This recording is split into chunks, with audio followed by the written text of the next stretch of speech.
Now, can I say what actually happened in Vietnam? Because this is a complicated story, but I'm going to provide a very simple version of it. Vietnam was, of course, an country, which had been part of the French colonial empire.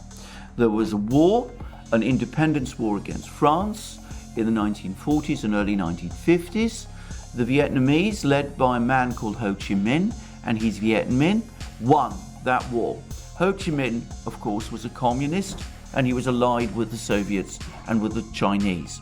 Anyway, Ho Chi Minh won, and there was a peace agreement negotiated in 1954 in a place called Geneva, and the basis of the agreement was that for a temporary period, Vietnam would be divided into two areas: North Vietnam, which would come under Ho Chi Minh's immediate and direct rule, and South Vietnam, which would be administered for a time separately, primarily by the French. And the plan was that there would then be an election in 1958 encompassing the whole of Vietnam, and the universal assumption was that Ho Chi Minh would win the election.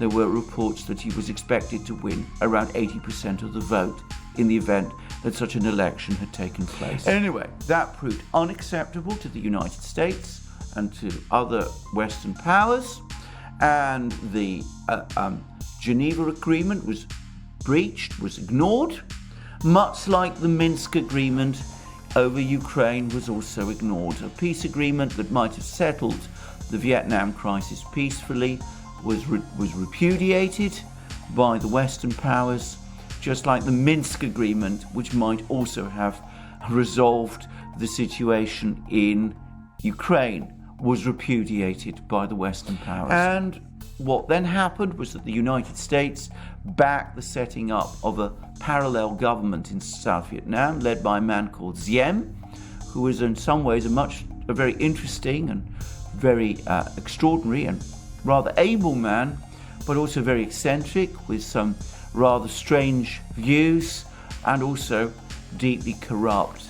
And of course, South Vietnam, under his leadership, did achieve a certain political identity, but it also became a deeply corrupt country. Again, parallels with Ukraine today are not entirely. Parallels are indeed there. Anyway, Diem also did what one might have expected, and what the Ukrainian government has also been doing over the last 8 years. It took action. Diem took action to crush Ho Chi Minh's supporters in South Vietnam, communists, of course, just as the Ukrainian government over the last 8 years has been working hard to extinguish pro-Russian sentiment across Ukraine. And eventually, this became extremely difficult for the communists in Vietnam, just as it became for the holdouts, the pro-Russian holdouts in Donbass, who came under increasing pressure. And eventually the communists in Vietnam, in 1960, at a meeting in 1960, appealed for help to their comrades in North Vietnam, just as a few weeks ago the pro-Russian groups in Donbass appealed to Russia. And on both occasions, it was politically impossible for the respective leaders, Ho Chi Minh in the case of Vietnam, Vladimir Putin in the case of Russia, to say no. And the result was North Vietnamese intervention in South Vietnam in support of the Vietnamese communists in South Vietnam, who came to be called the Viet Cong, and of course Russian intervention, as we're seeing now in Ukraine. And what we see is exactly the same response from the United States in both cases. Firstly, weapon systems sent in vast numbers to Ukraine, to Vietnam, just as they're being sent to Ukraine. Then advisors being sent to both countries. And then, as none of this works, as it becomes clear that the governments in both of these countries are not capable of defeating the enemy by themselves, increasing calls from various people for intervention. with increasingly hardline comments, often made, extreme comments, often made, not from within the United States, but from some of the United States' allies. And the result is a steady uptick of escalation.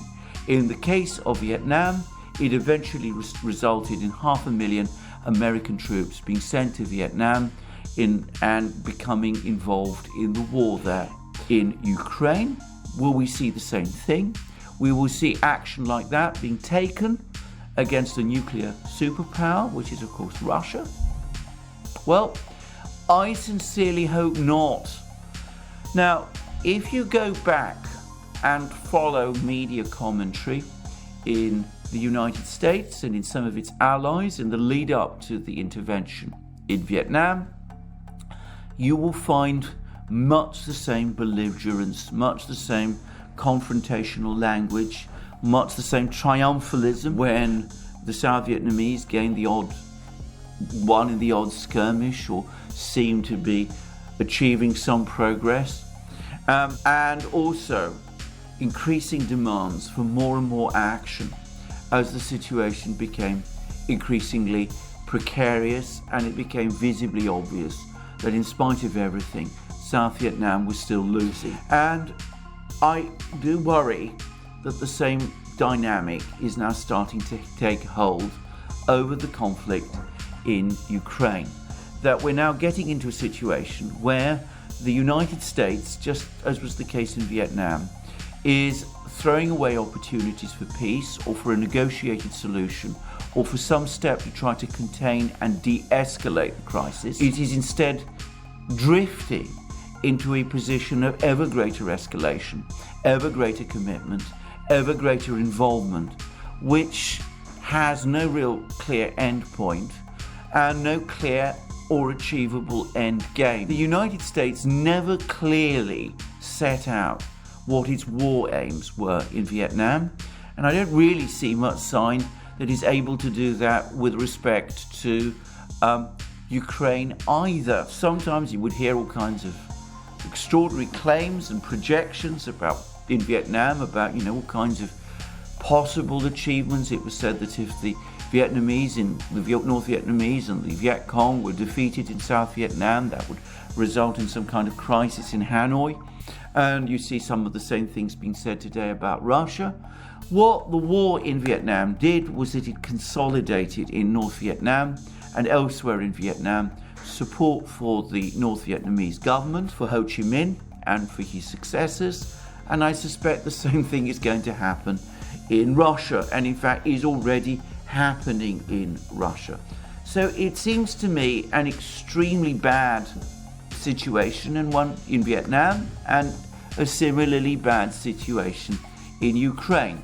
Now, to answer the objection, history never repeats itself. This is absolutely true.